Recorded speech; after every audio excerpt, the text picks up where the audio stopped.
بڑی مہربانی سر، بہت بہت شکریہ. ہمارے ساتھ خواجہ مظہر صاحب موجود ہیں. میں چاہوں گا خواجہ مظہر صاحب بات کریں. خواجہ مظہر صاحب سوشو اکنامک ڈیولپمنٹ ایجوکیشن کے تھرو اس پہ کام کر رہے ہیں. ان کی ایک بڑی زبردست ویب سائٹ ہے www.studyinpakistan.info کے نام سے، اور اسپیشلی پنڈی سے آئے ہیں. میں چاہوں گا کہ ان کی جو بات چیت ہے اس سے آپ سب مستفید ہوں. میرا سوال سر آپ سے یہی ہوگا کہ اتنے بڑے سر مشن کا ایک حصہ بھی آپ بنے اور اس آئیڈیا کو آپ انکریج بھی کر رہے ہیں، آپ کا کیا خیال ہے کہ یہ آج کا جو فورم یہاں سے شروع ہے، آج کے دن سے شروع ہے، اور اس کے پیچھے بھی ایک باقاعدہ ورکنگ ہے. آپ سب سننے والے ان سب دوستوں کا تعارف جان چکے ہوں گے. ہر ایک اپنی کہانی ہے، ہر ایک اپنا کنٹریبیوشن ہے، اور یہ ساری جو کہکشاں ہیں ان سب ستاروں کے ساتھ مکمل ہو رہی ہے. آپ کیا سمجھتے ہیں سر، ایک سال بعد ہم کہاں ہوں گے، 2 سال بعد کہاں ہوں گے، اور ہمارا لانگ ٹرم ویژن کیا ہے؟ بہت بہت شکریہ سر، خاص طور پہ قاسم علی شاہ فاؤنڈیشن کا اور آپ سب دوستوں کا بہت بہت شکریہ کہ مجھے بھی یہاں پہ اس پینل میں شامل کیا گیا. میں ناچیز اس قابل تو نہیں ہوں، لیکن جو میرا بیک گراؤنڈ ہے، خواجہ مظہر میرا نام ہے، اور ایک ادارہ ہم نے آج سے کوئی 17 سال پہلے قائم کیا جس کا نام ہے اسٹڈی ان پاکستان. بیسیکلی یہ پنچ لائن ہے، ہم مارکیٹنگ کے لوگ ہیں تو پنچ لائن کو بڑا امپورٹنس دیتے ہیں، لیکن مجھے یہ پتہ نہیں تھا کہ یہ پنچ لائن ہماری زندگی کا اوڑھنا بچھونا بنے گی. تو جب یہ اسٹڈی ان پاکستان کا کانسیپٹ یہ تھا کہ پاکستان میں اتنی یونیورسٹیز، ایجوکیشن سیکٹر اور ہیلتھ سیکٹر ہمارے پاس ایسا پریمیئر ادارے موجود ہیں، ان کو اگر ہم study in UK، study in Canada, study in France کہیں بھی جا سکتے ہیں، تو why not study in Pakistan. ہمارا ایک ریوائول ایجوکیشن کا بھی ہمارے ایک وقت تھا کہ میری ملاقات ہوئی پاکستان میں سارک کے 7 ایمبیسڈرز کے ساتھ، تو پتہ چلا کہ 7 میں سے جو 6 انڈیا کے علاوہ 6 کے 6 ایمبیسڈرز پاکستان کے پڑے ہوئے تھے، جو کہ 1970s میں پڑے تھے. تو ایک تو یہ مجھے ایک ادارے کو میں چلا رہا ہوں.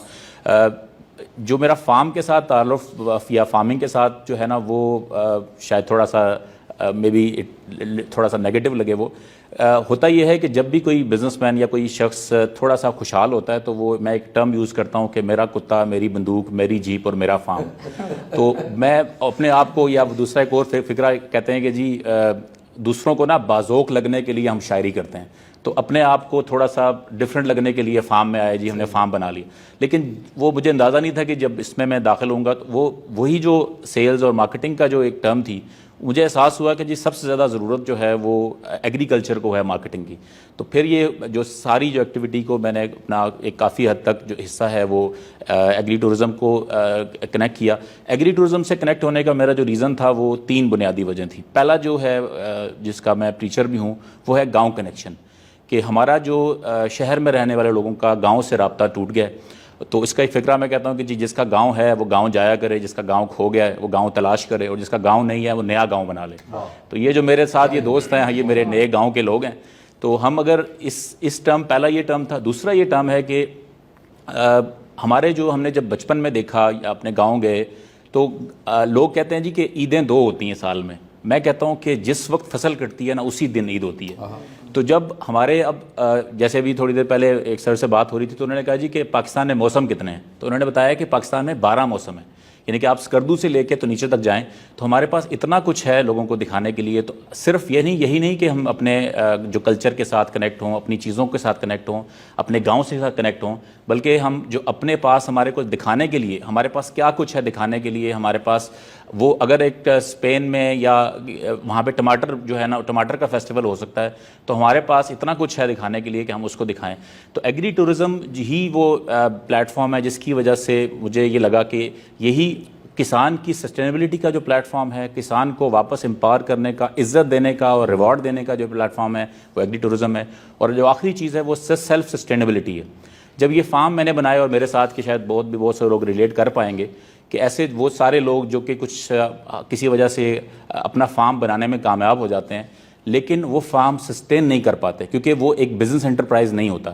تو اگر آپ لاہور کے ارد گرد دیکھیں تو ان لوگوں نے تو کچھ سیکھ لیا ہے اپنے فارم کو کیسے سسٹین کرنا ہے. انہوں نے اس کو ریزورٹ میں کنورٹ کر دیا، اس کو انہوں نے اپنے فارم کو اس قابل کر دیا کہ لوگ اب آ کے وہاں پہ دن گزارتے ہیں، وہاں پہ اپنی ایونٹس کرتے ہیں.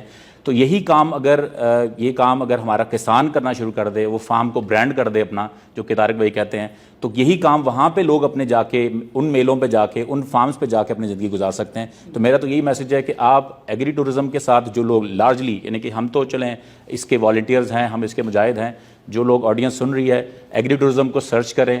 ایگری ٹورزم کو فالو کریں اور اس کو آپ اب جس بھی کیپیسٹی میں، کیونکہ آپ کے پاس جو بھی کراپ ہے، جو سپائس ہے، جیسے آپ نے سر ابھی بات کی سپائس کی، مجھے ریسنٹلی اتفاق ہوا عمر کوٹ جانے کا، یقین مانیں کہ جس قسم کی مرچ وہاں پہ ہم نے دیکھی ہے اس کا آدھا کلومیٹر دور سے اروما ہم دیکھ سکتے تھے. تو ہم اصل میں جب اگر ہم پیکیجز مال جا سکتے ہیں، ہم ڈولمن مال جا سکتے ہیں، ہم اگر اسلام آباد میں گیگا مال جا سکتے ہیں، تو کیوں نہیں آپ اس کو کیوں ڈھونڈتے ہیں اپنے جو ہے نا پنساری کی دکان کے پاس، کیوں نہیں ہم فارم پہ جا سکتے؟ تو ایک دن نکالیں، کسی کھیت میں جائیں، وہاں سے مولیاں توڑ کے لائیں، تو آپ کو تازہ مولی کا بھی پتہ چلے گا.